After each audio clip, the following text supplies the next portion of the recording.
Hey there YouTube, Doc's Motorcycle Service. Rawr, rawr, rawr, rawr, rawr. Welcome back to the garage. What we're going to do today is work on the front end of the motorcycle. I'm going to show you how to replace a brake rotor. Service manual. I'm going to say it again. Service manual, service manual, service manual. If you don't have one of these while you're doing this, you're foolish. Because if you're not getting your information from a legitimate source and getting it from the internet, you're getting it from Joe Blow who does it his way. And you don't know if his way is the right way or not. 25, 30 bucks. I've been preaching these things ever since I started this video series. And I have owned one of these for every motorcycle that I currently own and every motorcycle that I've ever had. So before you start getting anywhere with anything, get your service manual. Come along with us as we delve into this thing, and I'll show you some tips and tricks that might help you a little bit better. Right quick, check out the Facebook page. That's all I got to say about that. We're going to go with the Drag Specialties Chrome Rotor. This is the rotor we're going to use. Once I get this thing out of the package, I'm going to show you a little tech tip to be on the lookout for.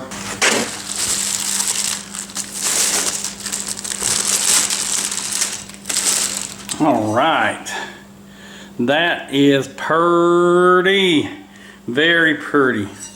Very pretty. All right, so let's go get started putting this thing on. Okay, so before we get started with, either if your bike is on the ground or it's up on a lift, make sure it's stable.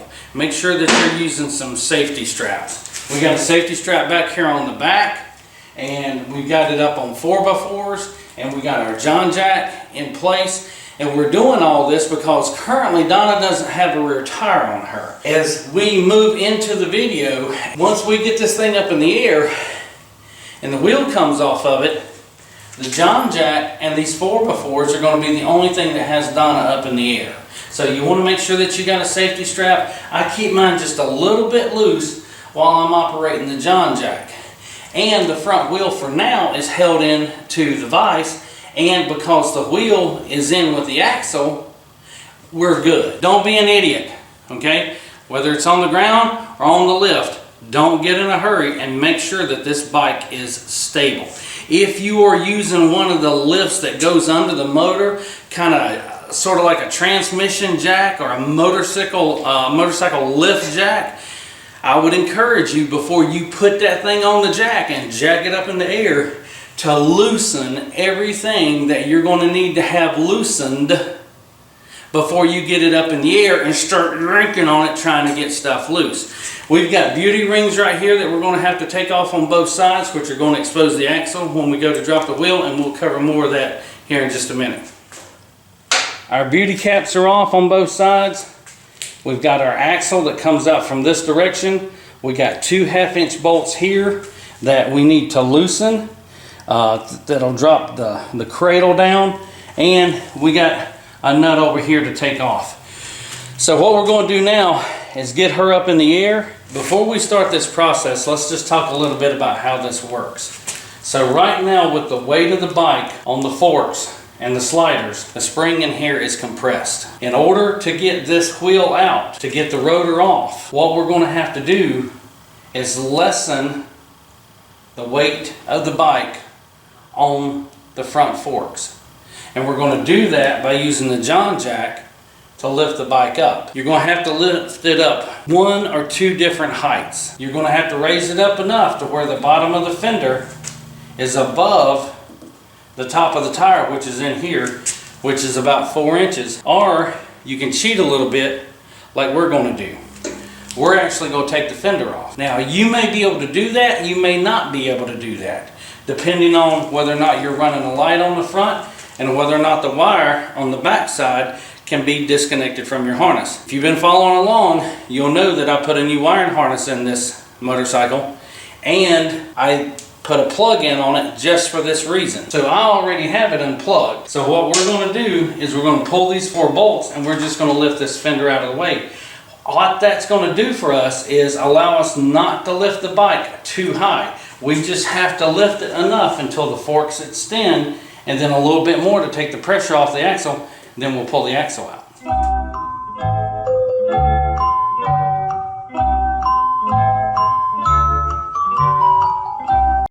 wheel up in the air now, just enough to turn it. We're going to loosen this axle nut. Here's a tech tip. With your cell phone, take pictures of these spacers and these washers, and in here, how they look, and on this side as well. Because there'll be some spacers in here, and there's some lock washers and stuff, and you want to go back the way that came out. So I'm going to put a little link here to a video where we took the tire completely out to save time here.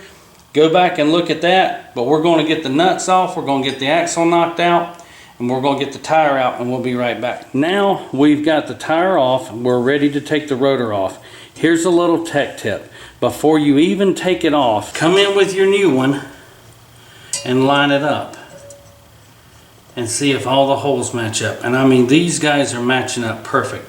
Make sure you got the right diameter. And as you can see, this one is the right diameter this way. All 5 of the holes are matching up. And more importantly, we have our notch right here that matches this one. And this is where our speedometer cable goes into and where our gear hooks. And that's what turns your speedometer. Every time this wheel makes a rotation, it spins your speedometer cable. All right, in this instance, we're going to have to hold these bolts in the back with a 1/2 inch. That one's good. Now we're just going to get the rest of them. All right. With that said, depending on how long yours has been on there, you might want to take a rubber mallet. This is a rubber mallet. It's not a carpentry hammer. You never want to hit metal with metal. So if it doesn't want to come off right away, gently tap it on the outside, just to kind of loosen it up, and then wiggle it off. So there you go. Now I want to show you something here. This is inset. This side is not. So the flat side goes against your hub, so your bolt heads can drop into your new piece. YouTube, I'm just telling you, this is going to be crazy. Look at the wall reflecting in that one. This one over here. You know, you're probably after a while going to get these streaks where your brake pads are going to wear at. But this one is a polished one. And this is all chrome. So at the end of the day, all this right here that you see is polished. It's still going to be chrome on this side. Alright, so out with the old, in with the new. The inside of this is nice and clean. Tech tip, when you take that rotor off, if you can feel something in here, go around and clean it off, because you want this rotor to mate up with this hub as flat as possible. That will prevent it from wobbling going down the road. So what we're going to do is we're going to put this on here. We're going to go with the button head bolt through this, through the flange. We're going to put a lock washer on the back, a nut, and some blue Loctite. So basically, this is going to be a little complicated to do. It's not easy because, as you saw, we've got to put a wrench on the back of this, hold the nut and this in place, and then put...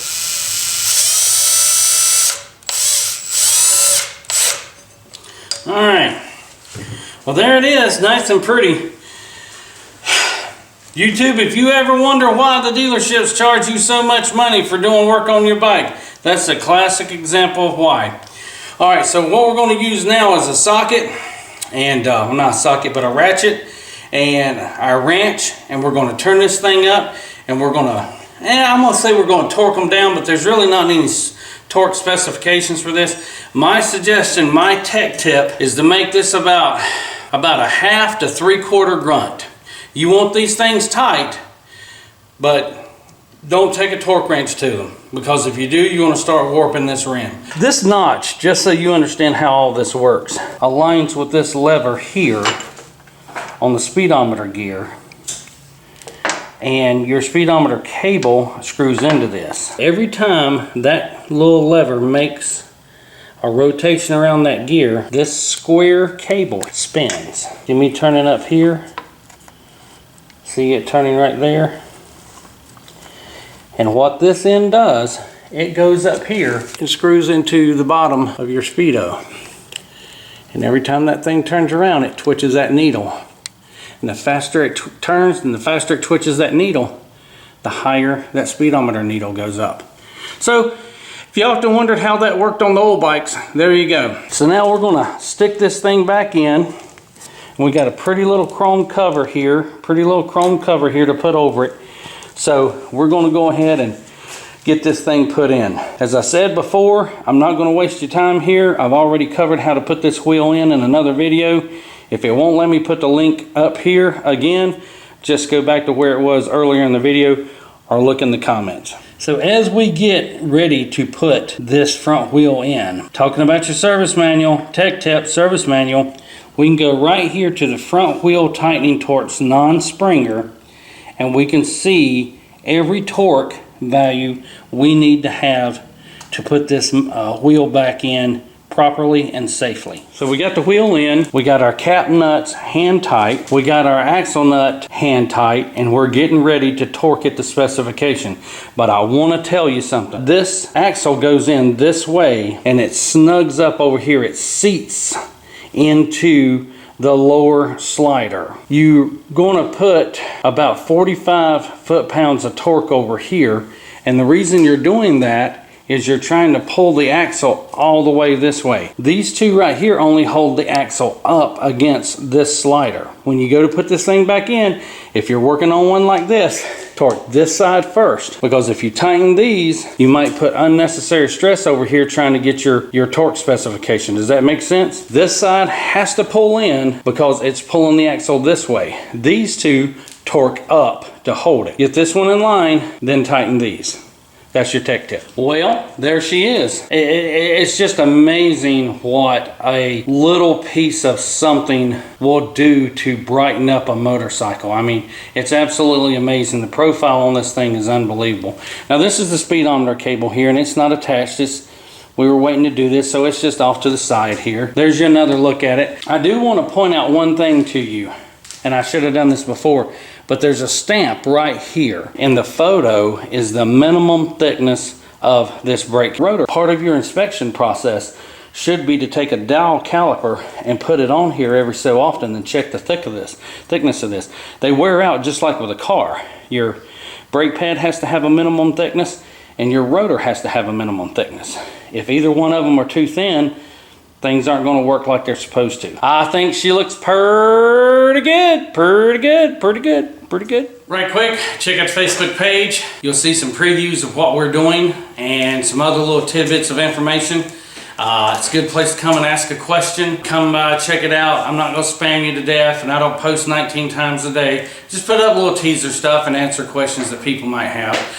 By the way, we didn't put the caliper back on in this video because we're doing a separate video on that. If you need to see how that's done, if you didn't get the link in the first part of the video and YouTube won't let me put it back up here, look for it in the comment section. Well, there you go, YouTube. That's how you replace a brake rotor. I'm telling you, man, I mean, I get it, okay? Doing some of this stuff is hard. That's why the Harley-Davidson dealership or the third-party shops out there charge you so much. It's time-consuming. But some of it is, you ain't got to be a brain surgeon to do this, okay? I mean, if you can loosen the nut and tighten the nut and follow the instructions in the service manual, it's right there. I mean, this book has been in publication since 1986. In here, where I told you to take a picture with your smartphone of the inside of the forks, so you'll know where the spacers are and how they line up. In this book, it mentions using a Polaroid camera. I'm not saying anything new to you. I'm empowering you. I'm encouraging you to save money. I mean, I get a sense of satisfaction in doing this. I can't wait to get home and play with my motorcycles. I just can't. So anyway, hope you learned something. I hope I have empowered you. I have challenged you to go out here and do this to yourself and save some money and glean some knowledge for your ride about how it goes. I'm not going to talk about a torque wrench. There's a gazillion videos on YouTube on how to use a torque wrench. You can go find that. Check out the other series on Hot Donna here. If you just stumbled on this was a sidebar video. This is where we're doing something short and sweet and to the point that anybody can do. Doing this on your motorcycle, whatever kind of motorcycle it is pretty much the same. But you gotta have a service manual in order to do it. So YouTube, I appreciate you coming by the garage. Give us a thumbs up. Share us with anybody that you might enjoy watching the video. And as always, ride safe, handle your business, save some money. And